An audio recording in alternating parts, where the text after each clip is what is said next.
Eu vou falar de 3 momentos na Bíblia. Eu acho que eu já falei isso aqui em alguma ministração. Mas para provar para você que o evangelismo de Jesus era assim. Ele era igual e ele era totalmente diferente. Essa é a estratégia. É a melhor estratégia de todas. Ser igual e ser ao mesmo tempo totalmente diferente. Você não precisa abrir em João 4, Jesus encontra aquela mulher no poço. Você lembra da história? O que Jesus era igual àquela mulher? Nada, né? Em primeiro lugar. Ela era mulher, ele era homem. Já tinha uma barreira de não poder falar. Ele era judeu, ela era samaritana. E ele era um santo, profeta, filho de Deus. E ela era pecadora, porque o texto diz que ela ia buscar água ao meio-dia. Porque ela não podia buscar água com as outras mulheres. Então tinha várias barreiras ali, tinha várias diferenças. Quando Jesus puxou o assunto com ela, ela sabia dessa diferença, era nítida. Talvez ele tivesse o sotaque de judeu, ele é homem, não podia estar falando com uma mulher, e ele era profeta. Como que podia estar falando com uma pecadora? Então as diferenças estavam muito evidentes. Quando você abre a boca, todo mundo te conhece. As pessoas já sabem quem é você. Eu falo para a Camila, eu sou mais conhecido do que eu penso, né? Então a gente tem que vigiar o testemunho que a gente dá. Eu tenho que vigiar. As pessoas olham para nós, elas esperam. Você não falou nada, a pessoa já espera de você que você fale a palavra de Deus, que você fale o testemunho de Cristo. Jesus abriu a boca, aquela mulher já se sentiu pecadora. E ele não falou da diferença. Jesus não realçou a diferença. Ele falou da única coisa que eles tinham em comum. Qual era a única coisa em comum? Estou com sede, você pode me dar um pouco de água? Ele estava com sede e ela estava buscando água. Às vezes, quando a gente se encontra com um pecador, a gente quer ficar falando das diferenças. Procura alguma coisa que vocês possam fazer juntos. Come uma pizza, assiste um jogo, chama para lavar o carro, vai para o shopping. Procura alguma coisa que você possa fazer com ele. Às vezes tem parentes nossos que a gente quer falar de Cristo e a gente não encontra uma coisa em comum. Procura. Quando a gente quer falar de Cristo para alguém, a gente precisa se inserir, habitar entre eles. O que eles estão fazendo? Bem, beber eu não posso. O que você pode fazer que não é pecado, né? Entra e faz junto. Habita entre eles. Que se você continuar vivendo somente com crente, você vai ser capacitado, você vai ser edificado, você vai capacitar outros, você vai ter comunhão, mas você não vai fazer a diferença no mundo. Jesus fez a diferença sendo igual e sendo totalmente diferente. Primeiro, com essa mulher do poço, você sabe o resultado. Ela evangelizou aquela cidade inteira e as pessoas foram convertidas a Cristo. Está lá em João 4.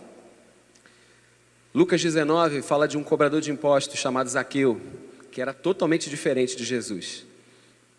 Cobrador de impostos quer dizer que ele era ladrão, tá? Naquele tempo, o Império Romano fazia vista grossa.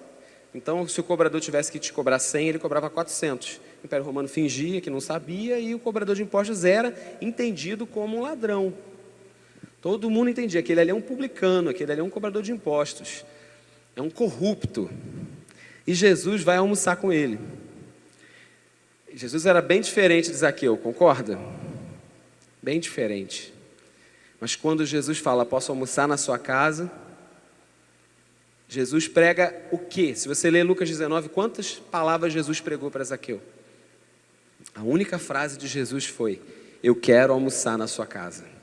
É o que a Mariana falou aqui. A gente tem que visitar. A gente tem que ir na casa. Quando você entra na casa, que ele vai ver a diferença. Né? Eu já cheguei em casa que a pessoa joga bom ar para disfarçar o cheiro do cigarro e tal, esconde as coisas, né? Tenta disfarçar. Mas isso é bom, entende? A consciência dos pecados dela está vindo por ela mesma. Não sou eu que estou envergonhando, expondo. Mas ela está se sentindo constrangida pela presença do próprio Deus. Você carrega a glória do unigênito, Filho do Pai, cheio de graça e de verdade. Nós precisamos entender, gente. Quando você entra, você não precisou envergonhar a pessoa. Você não precisou falar nada, você só falou, hoje eu vou almoçar na sua casa. E aí Jesus chegou, aquele homem falou, olha, se eu roubei alguém, eu vou devolver 4 vezes mais. E hoje eu dou metade dos meus bens para os pobres. ele teve atitudes práticas de arrependimento, porque Jesus habitou entre eles. Ele se fez carne, da mesma forma ele espera que a gente seja enviado. Jesus falou, hoje veio salvação para essa casa. Terceiro caso, onde Jesus foi igual e foi totalmente diferente. Isso aqui eu estava falando na célula, eu sempre contava a história da mulher do poço e de Zaqueu. Aí um menino falou, Felipe, tem outra história? Eu falei, tem? Um menino da célula falou isso. E eu falei, ele entendeu o princípio, ser igual e ser totalmente diferente. Na cruz, tinha 2 bandidos morrendo, Jesus no meio deles. Quer a ocasião para se tornar igual? Igual a um bandido, recebendo a punição de um marginal. E quando ele se fez igual, um deles olhou, peraí, ele não é igual, ele é diferente. E um deles foi salvo.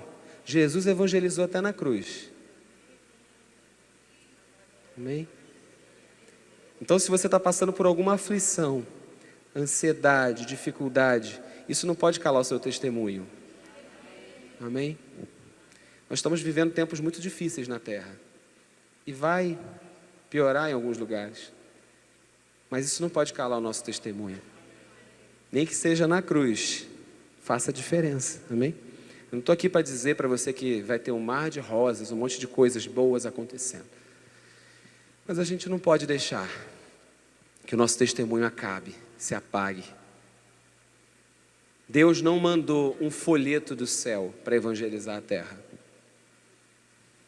Deus mandou um homem em carne, uma pessoa que podia dar um abraço, uma pessoa que podia dar um beijo, uma pessoa que podia se relacionar.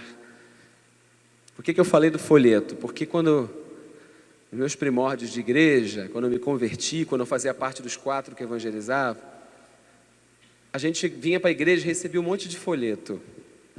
Era o que a gente conhecia na época. Não sei se você fez parte disso, né? Quem é crente há muito tempo sabe que a gente fazia isso com todo o coração. Eu pegava aquele folheto e a gente carimbava ali, Ministério Terra Fé, e orava pelos folhetos. Espírito Santo, fala com essa pessoa, quem receber esse folhetinho. E a gente pedia para o Espírito Santo fazer aquilo que a gente não ia fazer.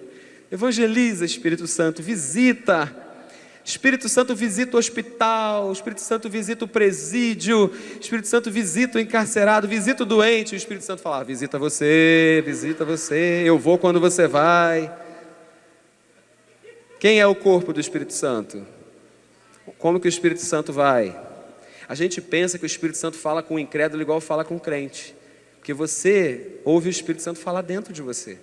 O perdido vai ouvir o Espírito Santo quando você abrir a boca. Você precisa abrir a boca para ele ouvir o Espírito Santo. Você precisa estar do lado, você só precisa estar presente, segurar na mão dele.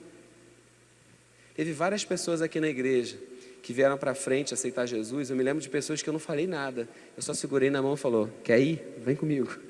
E a pessoa vinha. Você precisa segurar só na mão dela. Vem para Cristo. Lá em Nova Cidade, Camila falou, né, que só falou para a mulher, quer que eu ore pela senhora? A mulher começou a chorar. E nesses evangelismos que eu fazia, a gente não dava tempo para as pessoas chorarem, porque a gente entregava o folheto bomba relógio. Era um folheto que a gente tinha que entregar e sair correndo assim, Jesus chama! A gente tinha muita vergonha, a gente era muito tímido, né? Então a gente queria entregar e deixar que o Espírito Santo fizesse a obra, deixar que o folheto fizesse a obra. Não estou dizendo que todo mundo que entregava folheto era assim, mas acabava se tornando a prática, era o que a gente fazia, é o que eu fazia. Eu me lembro de pessoas que queriam falar um pouquinho mais com a gente não dava tempo, porque tinha que ir para o culto. Né? E a pessoa às vezes queria, eu me lembro de uma pessoa que chegou a falar, estou pensando em me matar. E a gente botou o nome dela no caderno de oração e saiu. Era o entendimento que a gente tinha na época. A gente não entrava fundo nas questões, a gente era mais superficial. E um dia eu vim para a igreja e eu acho que às vezes Deus faz algumas coisas darem errado, né? Para dar certo depois. Amém. Eu vim para cá e não tinha folheto. E era a hora do evangelismo. Como assim não tem folheto? Então não vai ter evangelismo. Pensei. Vai nos desmarcar, não vai ter. Aí o Galber estava com a gente, pastor Galber. E o Gabriel falou, não, nós vamos conversar com as pessoas. Eu falei, conversar? É? Conversa? Aí nós fomos em grupo. Daqui a pouco a gente estava sentado no chão, conversando. Nós não falamos com 100 pessoas, com 1000 pessoas, porque antigamente no folheto Bomba Relógio, a gente entregava 100 folhetos, 200, 1000 e falava assim, evangelizei 1000 pessoas. Isso é panfletagem, amém, gente? Isso é panfletagem, não é um problema, você consegue divulgar, tornar conhecido, mas o alcance é... Aquele dia nós falamos com 6 pessoas, 6 ou 9, e todas elas aceitaram Jesus como Senhor e Salvador. Então, a gente foi intenso e não extenso. De repente, você não precisa falar para milhares de pessoas, mas tem uma pessoa que Deus colocou para você, e é você. Quem vai ganhar ela para Jesus não sou eu, não é o apóstolo, não é o R.S. Soares, é você.